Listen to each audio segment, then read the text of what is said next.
So, traditional Jewish, Christian, or Muslim.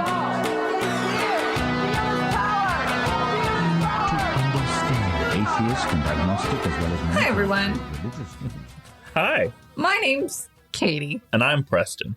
And we're the hosts of The Holy Watermelon Podcast. So we hadn't introduced ourselves in a while. Right. So, I mean, it's not much of an introduction. You said your name, I said mine. is that not what an intro is? It depends who you talk to. Okay, well. I have a degree in religious studies. And I don't. And together, we make a fun show. Together we fight crime. We fight hate crimes. I mean, not in a terribly vigilante style way, but Maybe we could. maybe we reduce hate crimes. I like that. What are we talking about today? It's topical. Easter Easter and rabbits. and bunnies. And why anybody would ever combine the two. Also bunnies and eggs. Also weird. Yeah, Weird combo. right? That's... Who decided that rabbits lay eggs? Chicken eggs. The Germans. We get to blame a lot of things on the Germans. Yep. They're a pretty good scapegoat. Christmas is the way it is because of the Germans. Okay. Yeah. Yeah, so this episode will take a similar format to rebranding the holidays, our Christmas episode on the pagan origins of Christmas. We're talking about the pagan origins of Easter. Yeah. Preston actually said before we started recording that he thinks Easter is just a pagan holiday, which is a pretty powerful statement from a Christian. We'll explore that in greater detail. All right. Let's get started for real. So Easter was originally a pagan celebration of the spring equinox and has since morphed into the most important holiday in the Christian calendar. I don't know if morph is the right word, but here we are. It is the thing. It is both of those things. What verb would you use? I don't know. Okay. Syncretism feels close, but obviously that's not technically a verb. Syncretized would be the verb form. Right. But that's not really exactly it either. It's a little bit. You'll see what I mean. All right. Well, So there are a lot of spring traditions that celebrate rebirth after a long, dark, cold winter. When we start to see plants and animals emerging from their slumber, everything turns green, and the rabbits, especially more than everything else, are visibly getting busy. I imagine that's the sound rabbits make. Just small and adorable. And fast. Rabbits are fast, yeah. It's a sight. Yeah. Had rabbits for a little while when I was a teenager. Nice. I have some friends that own rabbits. Yeah. This idea of rebirth will eventually be tied into the resurrection of Jesus. Yeah. Yeah. It seems like it should be a natural sort of transition. And yet, it really never ended up being any reasonable, sensible transition. We just still have the old tradition and the new one. Easter. Yeah. It doesn't blend quite as nicely as Christmas did. No, not at all. There was so much about Christmas that it's like, well, okay, let's look at the symbol. What can this symbol mean to Christians? Cool. Let's bank on that. They did try with Easter. Well, let's take a look. All right. So pagan things that are associated with Easter. Easter starts with Ostara, the Germanic goddess of the dawn, or the Anglo-Saxon goddess of fertility and spring. This is all happening in the same part of the world with different names and stuff. I mean, to say the Anglo-Saxons are fully separate from the Germanic peoples is not quite right. No, it's not. But I did see both. Yeah. As they evolved separately, their theology changed, their cultural meanings changed, but It's like Roman and Greek gods. pretty much. Yeah. Records of Ostara are spotty at best. Yeah. To the point where people thought she was made up by Saint Bede. Yeah, good old Bede. Bede. He wrote a lot. Saint Bidet. Saint Bidet. That's going to stick. He was an English fella, so the way we say it in English is pretty authoritative. Okay. But bidet is Thank you. my favorite way to say that name. Thank you. It's, for our listeners, it's spelled B-E-D-E. Yeah. So I guess bead is appropriate. Bead is the way. Saint Bidet. Saint. So most people thought she was made up by Saint Bead. Beady. Bidet. It's kind of a weird accusation that a Christian would just make up foreign gods. But yeah, you're right. I mean, yeah, there's just even finding where people actually found out about her it's not great. But we do have relics from that range from the 1st to the 5th century in this part of the world that have inscriptions that would let us believe that she was a worshipped goddess. So Saint Bede wasn't making it up. Other than that, we have Deutsche Mythology by Jacob Grimm. Yes, of the Brothers Grimm, where Ostara is connected with the hare as her sacred animal. So we've got a Eostre bunny. Oh, Osterhase! It's a Osterhase. Right. Because it's a hare, not a bunny. It's hair, not bunny, and it laid eggs. But we'll get to that. Yes. A lot of people connect Ishtar to Easter. The name similarity makes it seem like, oh, of course. It's unfortunately not to be. A lot of people have proposed it, and a lot of people have spent a lot of time arguing against this idea. Also, a lot of time you'll see memes on this. It's not true. Yeah. That's where most of this... Yeah, they've been memeing it really hard. Yeah. Mostly it comes from a poor argument by Alexander Hislop, a Protestant minister who originally made the argument because they sound the same. It is just that simple. I guess he just didn't like Easter. We'll talk later about more Christians that pretty much feel the same way. And he didn't have a good understanding of ancient Sumerian religion either. To be fair, most of us don't. No, that's true. I definitely do not. Yeah. Ishtar was a fertility goddess that kind of gave her some... Yeah, it's not like something wildly separate, but to say that it's connected isn't entirely fair. Etymologically, it's not connected at all. Pretty much. Ishtar's from a different part of the world from where we get the word Easter.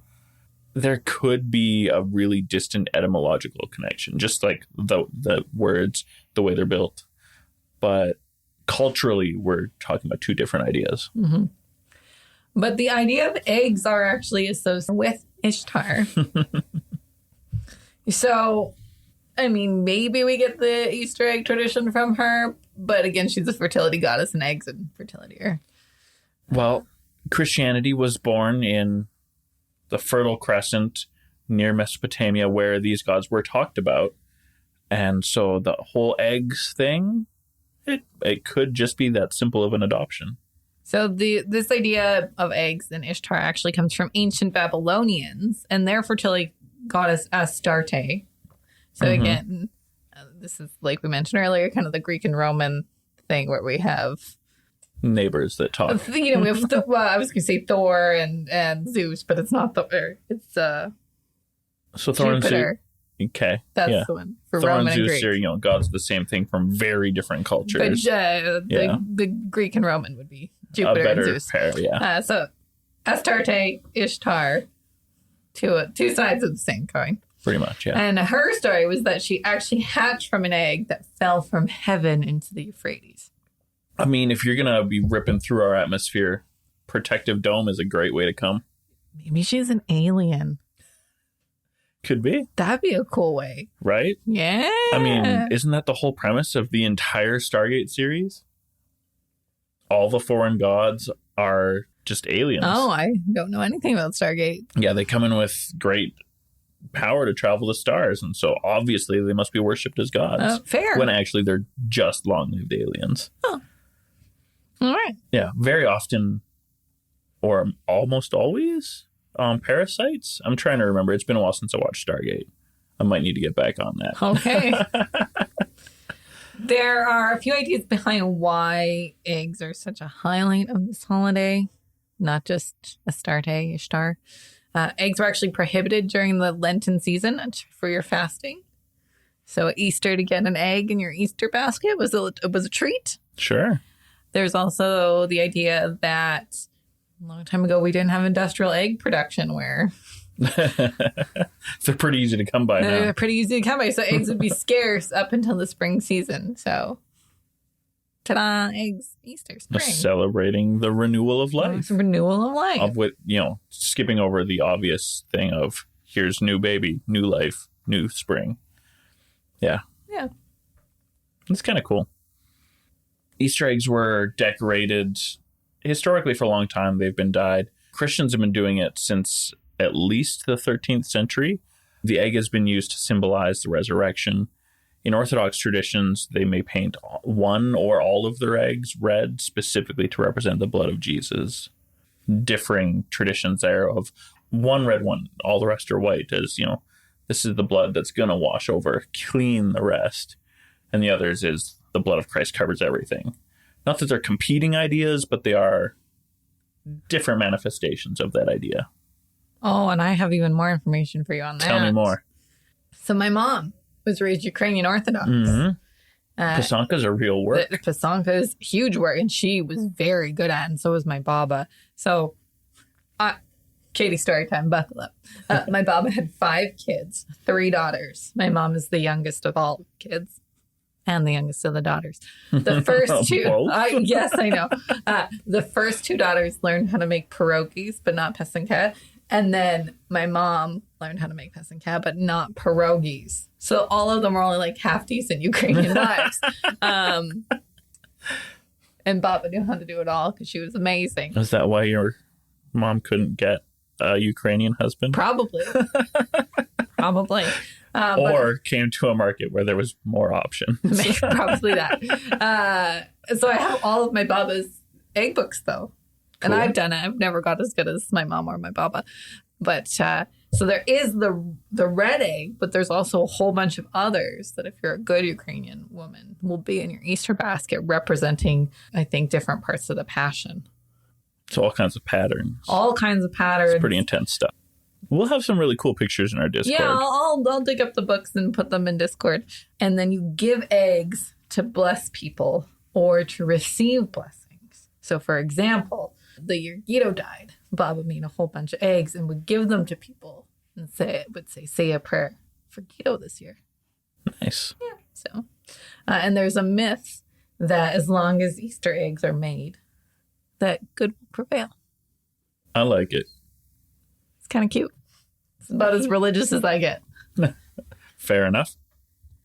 The Catholic Church did officially adopt the Easter egg as a real symbol of the resurrection of Jesus in 1610, the year before the King James Bible was published. Ooh. Yeah. Eggs have been around longer than the Bible. That's what I'm hearing. I mean, I guess, yeah. Longer than the authorized Bible of the Church of England. Which came first, Preston? The chicken or the Bible? No, easy, the chicken. Okay.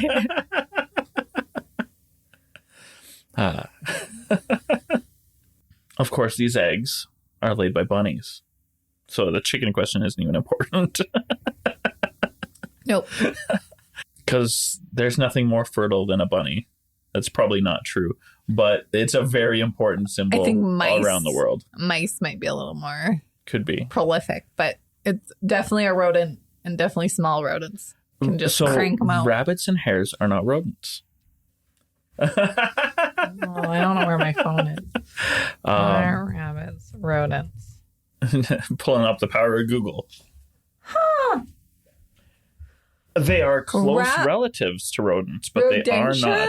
Is a really weird word. It Latin rodent. Sounds like something oral. Rodentia does not include rabbits. Rabbits differ from rodents in having an extra pair of incisors and in other skeletal features. Moles and hedgehogs are also not rodents. I just learned something new. Huh. Sorry, Karen. Yeah. So rabbits and hares are lagomorphs, which, if you're really into biology, is a thing you know about. And if you're not, Google it. But yeah, they're not rodents, but they're nifty. They breed crazy fast. They can have babies every month, and it's not just one at a time. Yeah, their gestational period is like 30 days. Yeah, it's crazy. So they became associated with the festival of Oster because of fertility. That's her thing. So it just seems natural. Yeah, having that many babies is supernatural. Pew, pew, pew, pew, pew, pew, And of pew. course, there was a lady who gave birth to baby rabbits. Oh, right. I remember hearing about that. Yeah, I mean, it was all a sham. Yeah, she literally put rabbits up her vagina, those poor things. Yeah, and then squirt them back out again in front of an audience. Oh, Yeah. poor rabbits. Right. There's a lot of hygiene issues I have with this, I just in feel addition to animal cruelty. all of the other things. I just, like, if you're not worried about the feelings of animals and animal cruelty, how do you get to the point where you're also just comfortable doing that? Oh. Yeah. Let's go back to the Easter Bunny. So before we get to that, Okay. I want to say that everything we've talked about so far is the Easter that we know and is entirely based on other non-Christian celebrations. It's what we call the pagan stuff, except for the Easter Bunny, which you'd think just is straight up just a continuation of this idea of bunnies and eggs. But there's more. And it's just so ridiculous. The Easter Bunny was invented, like the in-house Christmas tree, by German Lutherans about 400 years ago. Were they just bored about 400 years ago? They had to distinguish themselves from the Catholics, I guess. Fair. So this is a little while after the time of Martin Luther. And they just really got onto this idea of the Easter hare, because culture doesn't die when you change national religions. Everything that is the pagan Easter stayed with the Northern Germanic people, the Anglo-Saxons, Right. Everything. It just was still around. So they decided, well, we've got Sinterklaas, and he comes through in the winter. And of course, we can't forget Krampus, who also, in addition to blessing the good children, beats the bad ones. Good. So Osterhase, the Easter hare, was basically springtime Santa Claus, judging children and offering colored eggs and toys to the homes of the good children while they were sleeping. I guess, yeah, the Easter Bunny shows up when you are asleep. Yeah, My because you parents wake just up the give me eggs a are there. basket now, and I kind I of mean, forgot about that. was most of my Easters with one half of my family. We used to have to hunt. Then I moved out. They're like, here's a basket of candy. And I say, thank you. Right? I have done a few Easter egg hunts. Some of my siblings will remember that we found chocolate eggs months after Easter. Oh, we have to. We have. There's a picture frame in my kitchen, and it was like months later, and I was like sitting at breakfast, and I was like, ah. So we used to have this brass unicorn in our living room next to the fireplace. That sounds amazing. It was cool. It was big. It was like take up my whole lap. As an adult today, it felt bigger when I was a kid. And at some point, it stopped having a horn, but there was this little divot in the head, and either my dad or my stepmom put a little gold wrapped egg on his forehead, and we did not see it for a long time. We looked everywhere, all around it. Parents were laughing, like, it's right in front of you. Wow. Took forever. I believe it. So Easter egg hunts, definitely a part of our history. Don't know how this was the point where I got sidetracked from. It's fine. It was, good. The It was main a good course. story. I told my family Easter story. Now you can tell yours. So yeah, Easter Bunny would come, drop off colored eggs while the kids were asleep. It's kind of interesting. Hares were often incorporated into Christian art of the medieval period. I think it's a little bit weird, but I guess a lot of people think it's perfectly normal. Pliny the Elder, Plutarch, and a whole bunch of other of the really big thinkers, kind of the guys who pushed science to start as we know it today, they were convinced that hares were hermaphroditic. Just as a species, this is the way they are. This is really not typical for any mammal. I want to say something inappropriate, but I'm not going to. Okay. And because self-fertilization doesn't take away your virginity, the hares get to be associated with Mary. And so they just are often depicted in art with Mary and baby Jesus. Did you just call Mary a hermaphrodite? I think you did. There are a lot of people who think that maybe she was. And if you're leaning really hard onto some sort of scientific explanation for a virgin birth, this does it.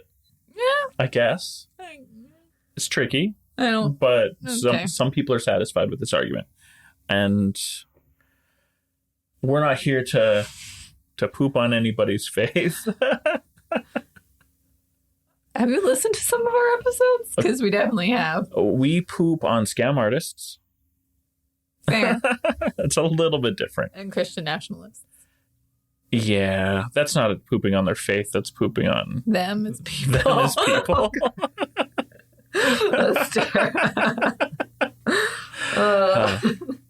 Anyway, the Easter Bunny is a Christian innovation out of all of this pre-existing non-Christian cultural phenomenon, but within Christianity. Huh. It's kind of weird. It is weird. Now moving on to more religious or Christian things. I guess pagan is a religion. Sure is. Sure. Well, okay. Kind of. Okay.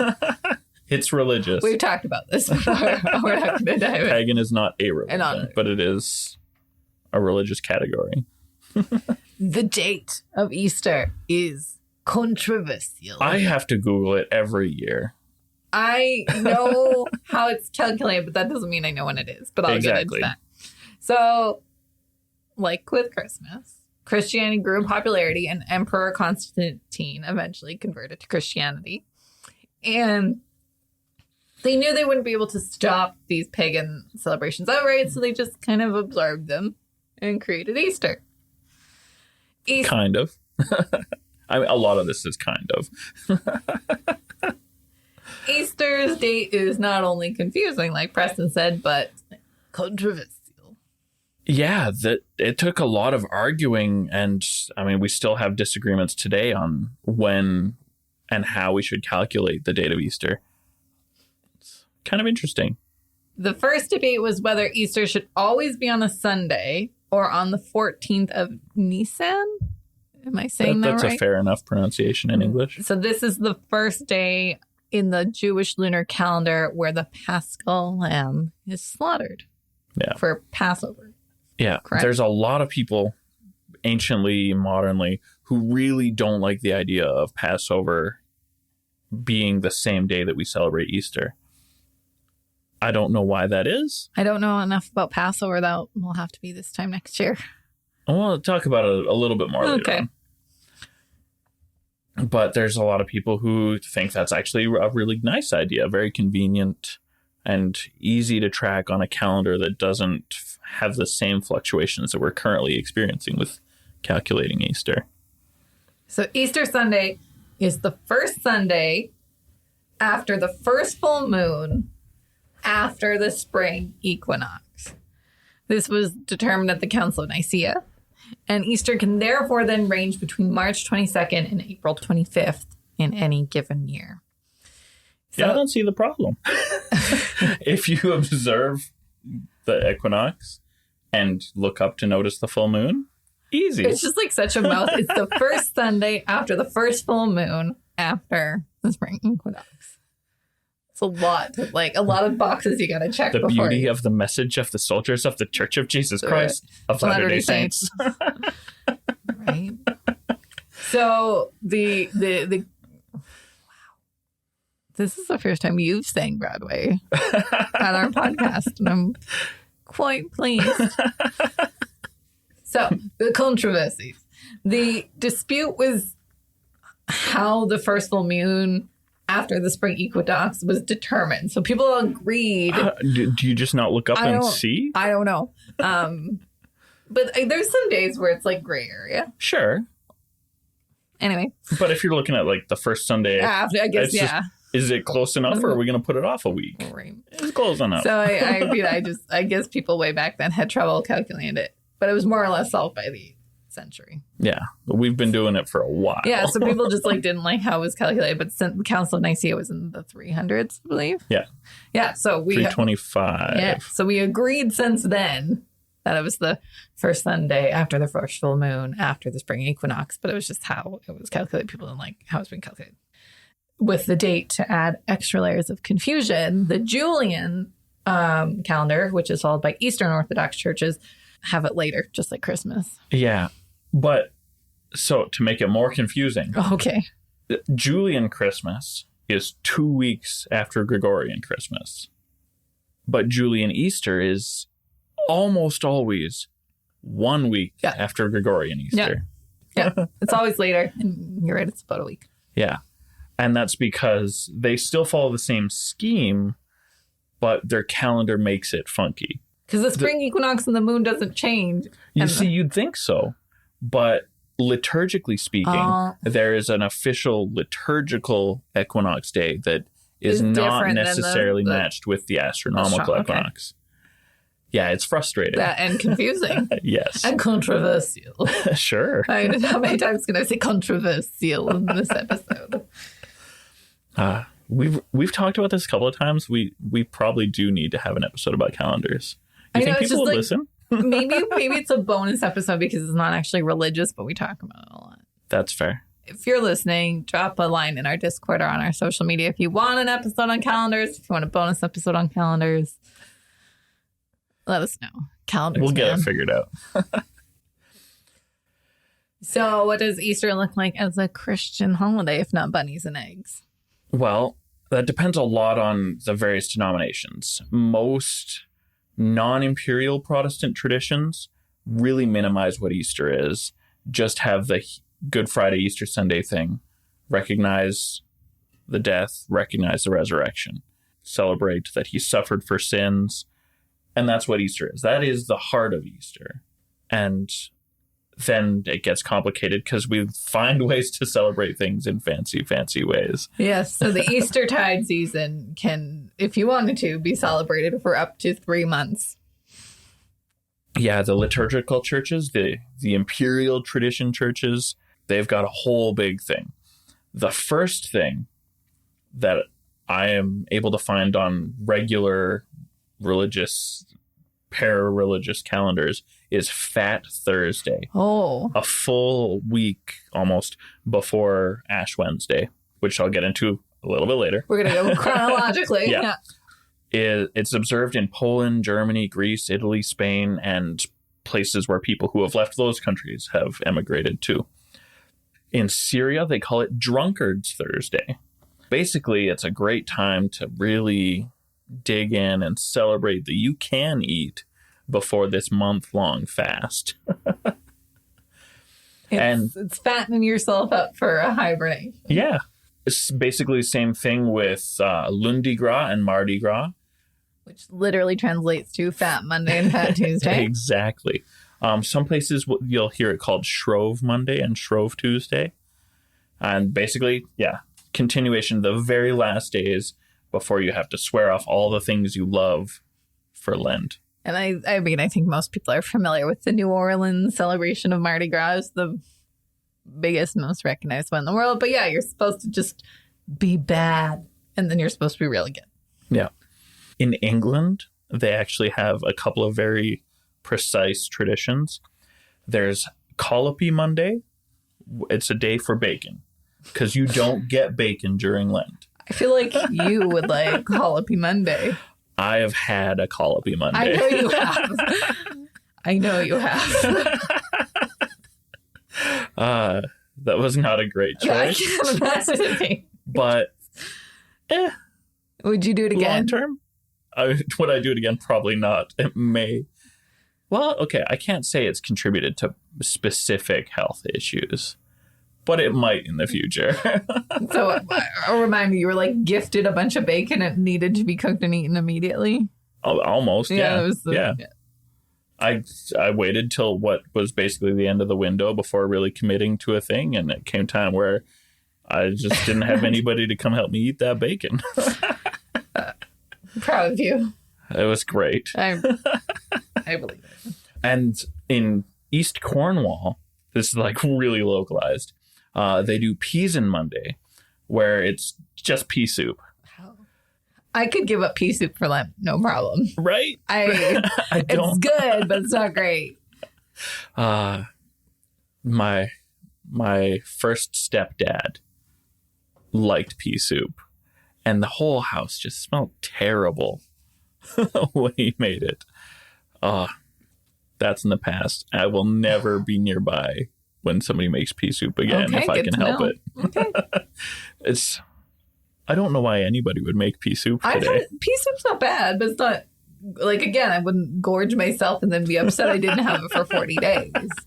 My mom makes a really good bacon pea soup. Okay. Bacon pea soup. I mean, I could give it another shot. Okay. It's been a while. Okay. It does have negative memories attached, sure. but maybe I can get over that. Okay. I'm saying it's a thing people eat and that's fine, but not so much that you need a whole day. Yeah. I'm willing to recognize that sometimes you need to try a thing a second time from a second cook, and decades later. Sometimes admit that, yeah, you were right. It was bad the first time, but it's the chef's fault. Following Mardi Gras, or Fat Tuesday, is Ash Wednesday. This is the first day of Lent, and you'll often see folks with marks of crosses on their foreheads done in ashes. These ashes are collected from palm leaves burned from Palm Sunday the previous year. I couldn't find any record of this, but I remember, I didn't grow up religious, but I grew up Irish dancing, and there's a lot of Catholics in Irish dance. And so Sure. I remember going to dance class on Ash Wednesday, and everyone would have crosses on their forehead, and then they'd sweat them off. But I remember one of the dancers, and again, this is like decades ago, telling me that when you're not supposed to like wipe it off, when it comes off, then you have been forgiven of your sins. That feels weird. But I didn't see any record of it, but I distinctly remember that conversation. Sure. Because I went looking for it. So I don't know. It feels like a thing that people would say. I don't know. It's also not a thing I've heard before. If you're Catholic and listening, let me know. Every year, without fail, I am always a little surprised to see somebody with a smudge on their forehead. I always lose track of the fact that it's Ash Wednesday that day. And then you see people with a mess on their forehead. And I was going to a Catholic university a couple years ago. Right. So I was surrounded by people with this ash cross on their forehead, and there was even one year where I'd completely forgotten that Ash Wednesday was a thing at all. I'm like, what's going on? And then slowly I'm like, oh yeah, this is a thing. Because, didn't grow up doing the Catholic thing. I went to Catholic school for a couple of years as a kid. But the ash cross isn't usually done to elementary school kids. I was going to say I didn't know about it until, and then, right, I went to secular school. I went to public school. I didn't know about it until I was dancing with kids who went to Catholic school at all. Yeah. And I guess I work from home, but I still don't see it that often out in public, except for, like I said, the handful of times dance class would fall on a Wednesday. Well, there's a very good chance you're going to see it more in public in coming years. There's this growing movement of taking the priests out of their parishes. I don't know why that was a hard thing to remember. Homes? And the priests leave and don't only do this ash forehead thing in church. They do it in town squares, transit stations. They're doing it all over the place. They're calling it Ashes to Go. I saw something about that. Yeah. And it's getting more and more popular because everyone's so rushed to get everything done that it sure would be handy if I could get my ash cross while I'm waiting for the train. Yeah. It's convenient. I guess so. Then, of course, Ash Wednesday starts Lent. Imperial tradition Christians observe Lent as a time to try really hard to be good Christians, to make up for the rest of the year, like kids and Santa Claus. Yeah, it does feel that way. Because you got to get those eggs on Easter. Gotta get those eggs. It's a 40-day fast, and it is modeled after Jesus's 40-day fast in Synoptic Gospels. I thought it was really interesting. I've been wondering for a while, though never enough to look it up until recently for you, dear audience. I needed to know, finally had the time dedicated to it. The word Lent is just the Dutch word for the spring season. Oh, that's anticlimactic. Right? So it was the same meaning in Old English. It's just almost completely fallen out of our language, apart from the people who celebrate it as a religious thing. So that's kind of nifty. In other languages, most people call it the fasting season or the 40th for those 40 days. 40th feels weird, but that's what I was told is it's not just the 40, but the 40th. Okay. Yeah. I'm sure there's probably a language out there where they just say the 40, but most seem to be the 40th. And nobody can really say without controversy when the Lent tradition, as we know it today, began, but it was definitely firmly in place by the time of the Council of Nicaea in 325 CE. All right. So that brings us to Palm Sunday. Jesus has 7 days left, guys. No, 5 days left. Math is hard. Math is Five hard. is the magic number. 5 is magic. He's got 5 days left. Clock is ticking. Commemorates his arrival in Jerusalem, and it's called Palm Sunday because his followers laid palm leaves on the ground to welcome him into the city. Yeah. And then, these are the palm leaves that then get burnt yeah, you save them for a while. for like a whole year to dry out. Exactly. Wow. Because you don't want to burn something that's not ready to burn. You Too won't get smoky. ashes, yeah. Way too smoky. Yeah. There are a few other minor days in between. So the next big part of this week is Holy Thursday or Maundy Thursday, the celebration of Jesus' Last Supper.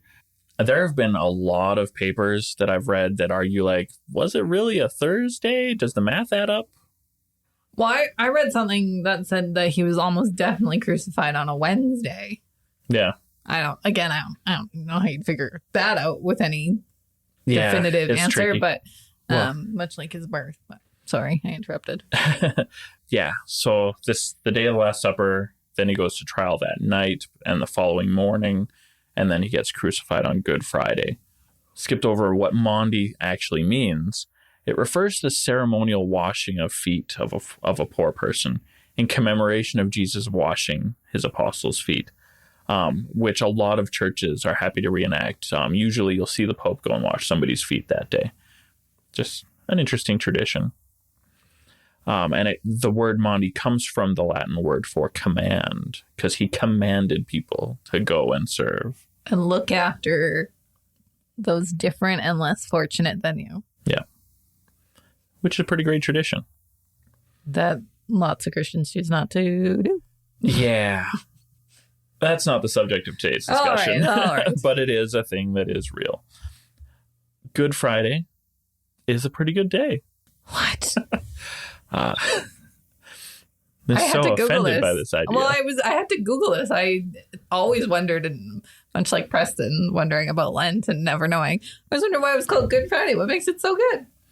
Well, there's a few things.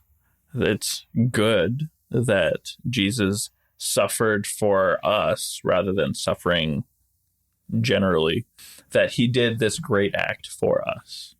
And so this idea of piety is really important rather than, oh yeah, good thing he died. Yes, and the good means pious as opposed to, or the other word I saw was holy. Yeah. Good as in holy or good as in pious as opposed to like, Or we glad could he's just gone. No. we could just flip a couple of Fridays' names. Maybe this could be Black Friday, the day the sky went dark when he died, versus the Good Friday when everything's on sale after Right. Thanksgiving. Yeah. I like it. I don't know if you got to pitch that too, but Oh, I got to sell it to the whole world. Whole world. All at once. Everybody's got to be in on it or it won't work. Okay, share on Facebook. It's like and communism. Instagram. It doesn't work if not everybody's committed to the idea. Great.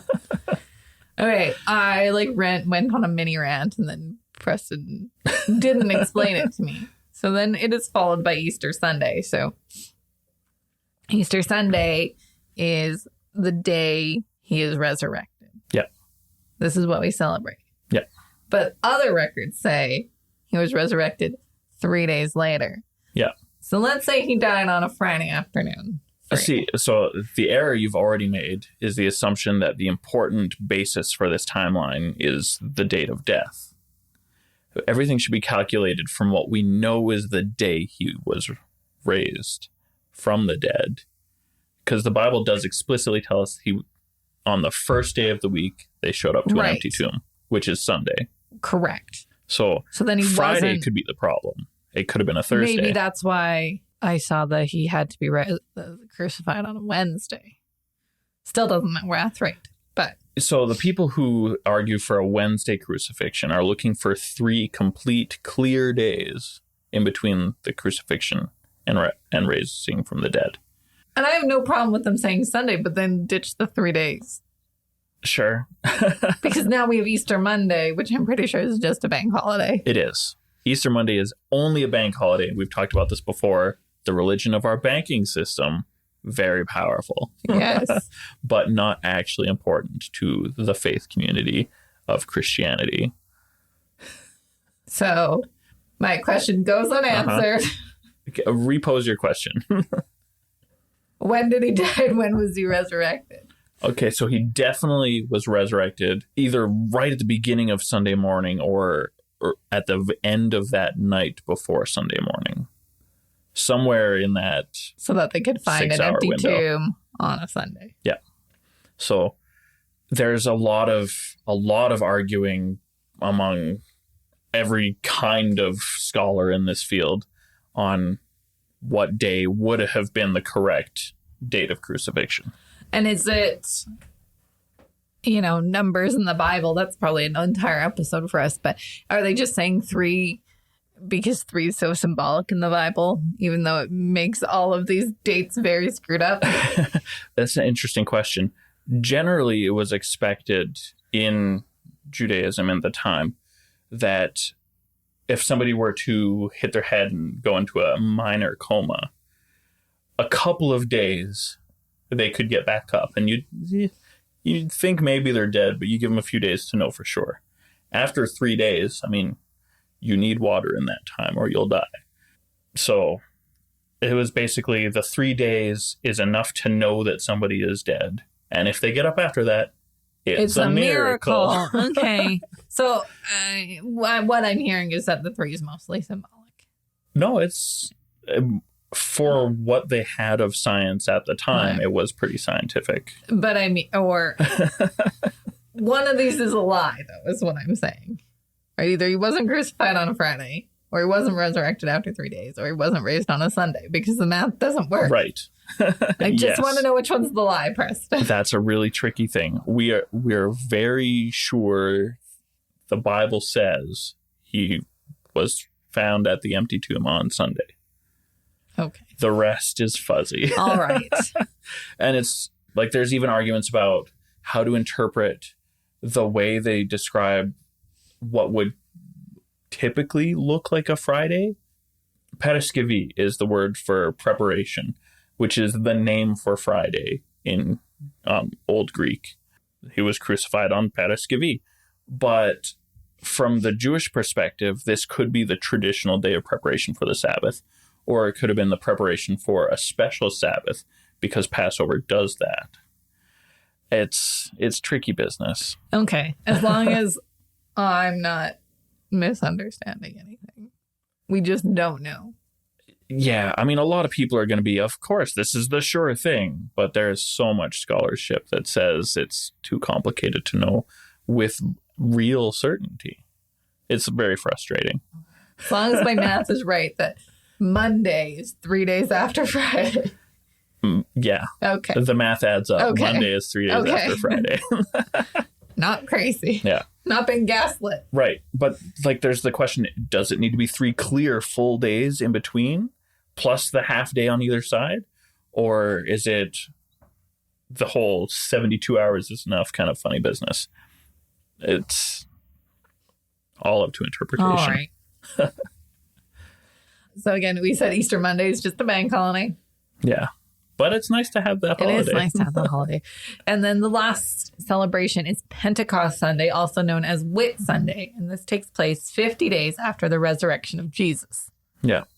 So Like Passover, Pentecost is not an originally Christian idea. I mean, very little of Christianity is original to Christianity. But so Passover celebrates the idea that God delivered Israel, and by connection and extension, all of his covenant peoples in the eyes of the Christian interpretation of Scripture. And so this idea is not just saving the covenant people from slavery in Egypt, but slavery to the devil and sin and negativity in general around the world through all time. And so Christianity is really happy with this idea. It works really nicely. It suits it. And then Pentecost is 7 weeks later, and another Jewish holiday. It's about the giving of the law in the desert, and a little bit of we're still in the desert. That's Shabbat. It is Shabbat. Well done. Thank you. Because you're not even reading it. No, I just know things now, Preston. The Christian use of Pentecost celebrates the day that Jesus ascended into the heavens, leaving the apostles to lead the church on their own. And there's an important part of the story that an awful lot of Christians forget and will use the absence of this passage in their personal theology to say why this fella named Jesus is actually Jesus reborn and is the Messiah. So the passage in the book of Acts has Jesus going up into the heavens, like just ascending. Like, Pew! That's the visual in my brain. But not that fast. You got it's a spectacle to see him elevated into heaven. But without the hum of an elevator. And then a couple of angels are talking to the people nearby, like, see that? That's how he's going to come back. It's in the Bible. If you believe the Bible is authoritative, you don't get to believe that a baby is Jesus come back. Okay. But it happens all the time. And then after he's ascended, then there's a great outpouring of gifts of the Spirit that the Holy Ghost has been bestowed upon the church. And they're speaking in tongues, not like weird gibberish, like you'll see in a lot of modern evangelical traditions. I was going to say this is where we get the term Pentecostal Christians. Yes. Because the gifts of the Holy Spirit are on these Christians and no one else. Yeah. So if you read the story, which you'll get to in our Bible study soon, these people are like speaking in Greek and every other language under the sun to all of the people who happened to be visiting the city at the time. And so everyone's like, this dude's speaking my language. Wouldn't have expected that. That's almost exactly what it says in the book. Making quantum mania? Yeah. Okay. And so it's weird how this really important passage for Christian theology gets ignored by an awful lot of Christians. I want to say something mean. Some people are bad at the things that they think are important. I was just so speaking in tongues is made up, is what I want to say. I mean, as we see it. Shamla Hamla? Oh, yeah. As we see it today. That's Eastertide. It's a few months, really. 90 days if you go from the beginning of Lent to... Yeah, 40 days before, 50 days after. Yep. Convenient round numbers. We like that. I love a good number in religious studies. Can I get 90 days off of work? That'll be tricky. Okay. Most of these 90 days are not their own holiday. But you can try. You are your own boss. I am, but can anyone get 90 days off? Oh, it's tricky. I would say try it. And if you can do the 3 months without work, the other 9 months might be more work. Don't lose your job because of us. Yeah. There are Christian groups that don't celebrate very much of what we've described at all. Famously, I would say the Jehovah's Witnesses are pretty prominent in this list of groups that don't do that. They do a special Saturday mass that they call Passover. It's the one day where they pass around the emblems of Christ's atonement, the bread and the wine. And I mean, that's basically the deal. Most evangelicals, restorationists, Adventists don't really do the whole liturgical deal. It's just, here's our Easter Sunday thing, or Saturday in some of the Adventist groups, like the Seventh-day Adventists, I guess specifically. A lot of these churches that refuse to do an Easter, and they'll call it Passover to avoid any confusion, is because they do see Easter as a strictly pagan holiday. And I mean, to be fair, after everything that we've talked about today, it feels like they're not wrong. I mean, again, like you mentioned at the top of the episode, it is a very distinct split between secular and religious. Yeah. For Easter. And I'm sure some people do it both, but Christmas is a much nicer blend. Yeah. Of things. Yeah. I think it's funny that our secular Easter really leans hard on the pagan Easter. And yet the only real difference is that we don't send kids out with the hope that they're thinking of being genetically prolific. Now, I don't know. Okay, I mean, I guess you were kind of raised non-religious too. For a long time, yeah. And so I'm thinking of Charlie Brown. Okay. I don't remember the Charlie Brown Easter. So there's Charlie Brown Christmas. Yeah. And at the very end, Linus quotes passages from the Bible. Sure. But it's all about making this tree nice and stuff. But it is like a pretty good blend of secular and religious. Yeah. And we can even see that in an old secular novel like Charles Dickens' Christmas Carol is mostly a secular story, but there's little bits of Christian stuff in there. Just a little bits, though. Yeah. And so we have that. And then it's the Easter Beagle, Charlie Brown. It's the Easter. And Snoopy's the Easter Beagle. They're waiting for the Easter Beagle to show up. That's fantastic. And there's zero religion in it. Okay. And I remember when I first learned about the crucifixion of Jesus. I was 11, and it traumatized the fuck out of me. I mean, it's a pretty gruesome part of history. And I think, and so I wonder if that's part of the reason it's so separated. Maybe. Because the religious Easter, like we said with our friend Jack, is not a happy story. Yeah. Whereas the birth of a little baby, it's a happy story. Right? And so I wonder if that's not part of the reason that we have such a, how do you blend a crucifixion and a little buddy?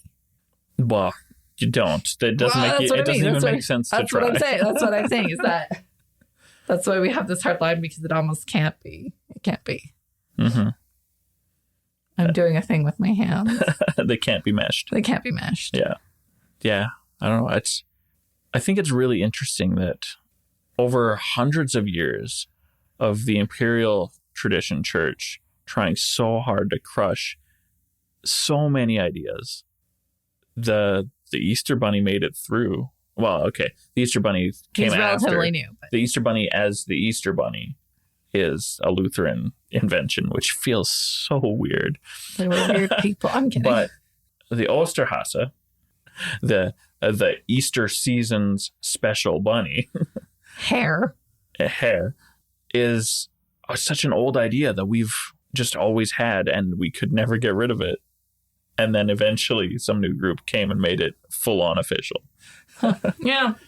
It is an interesting holiday. Yeah. Well, I hope you all got lots of chocolate. Right. Maybe a little bit of some good healthy egg protein. I think it's really interesting. I remember a lady that I used to visit occasionally when I lived in New Jersey. It was the tradition to have cold ham on Easter. Now, this was strictly forbidden in the Passover tradition. And all of the people who celebrated Passover anciently, because ham is not okay to eat. But it was kind of this idea that you don't cook during Easter. So you'd get a cured ham and dice it up and mix it into a salad or something. Or I should have talked to my mom before this, but yeah, they like her mom was an immigrant to Canada from Ukraine. And they like very much observed Ukrainian Easter and Ukrainian Christmas. And yeah, they used to, I don't want to say weird traditions, but they were strict about like what you were allowed to eat. I remember fish was a big thing. Sure. Yeah. Yeah, they were very strict. And like I said, their Easter baskets, they were really strict on what you had to give the priest. And my mom knows Ukrainian enough to pray in Ukrainian and to thank a priest for an egg. Nice. And that's kind of all she knows. But Sure. But enough that it was that traditional. Right. So. And so there's a lot of ritual around Easter. Sure. So after I got back home and spent holidays with my family again, I noticed that we pretty often have ham for Easter. And I think that's a pretty common tradition, that it's not a bird or a beef roast. It's a ham. Yeah. Very, very often. I'm going to talk to them. We have turkey at Easter. Yeah? Okay. Yeah. I mean, I'm not saying everybody does the thing my family ham. does. That's a perfectly good reason. I don't like ham. But it reminds me that there was a vision that Peter had that makes sense connecting the ham to Easter a little bit. That Peter had this vision that Jesus came to him with a sheet full of all these animals that weren't supposed to be eaten. Pig, lobster, whatever. And Peter's like, no, don't eat that. That's gross. That's dirty. And Jesus said, no, I cleaned it. It's good to go. And 3 times, Peter's like, no, not for me. Peter's really good at denying things 3 times. You could say that. And eventually, he's like, okay, I'll eat. And then ham is officially fine for Christians to eat. I think pork gives me nightmares. Oh, yeah. Tell me more. I've had some incredibly violent dreams. And then when I wake up, every time I've had pork the night before for dinner.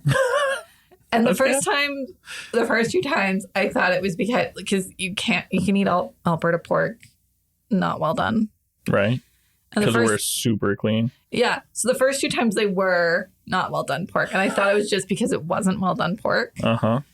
No, I don't know how your brain works with the food you digest, but I literally had pork this week and I had a very violent dream.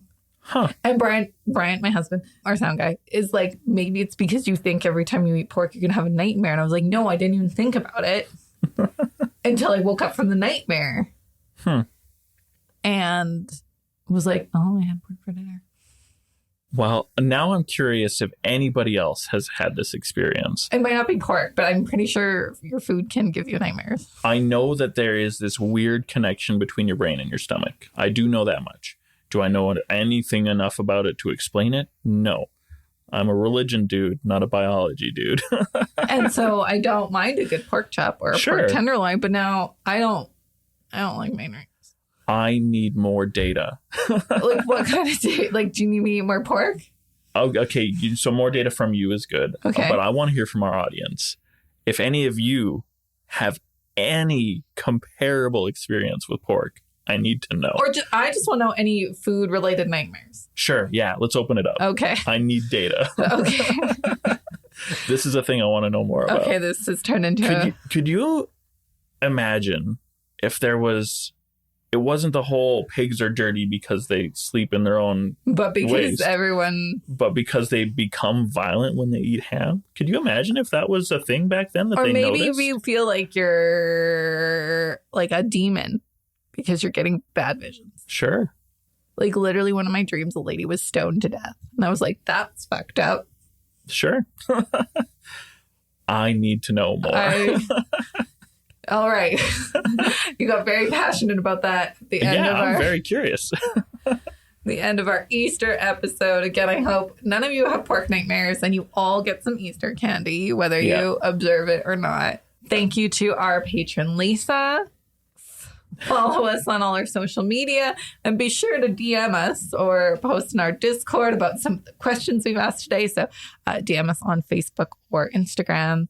If you want to support the podcast monetarily, which we would love, you can join our Patreon. We have a bonus episode tier, and we have our book club tier. And if you don't like any of that, which I don't know why you wouldn't, we also have our spread shop where you can buy some sweet, sweet holy watermelon merch. And all the links are in our show notes. Thanks for joining us. Peace be with you. By the late Middle Ages, the Christian prophecy had fulfilled itself. God is near.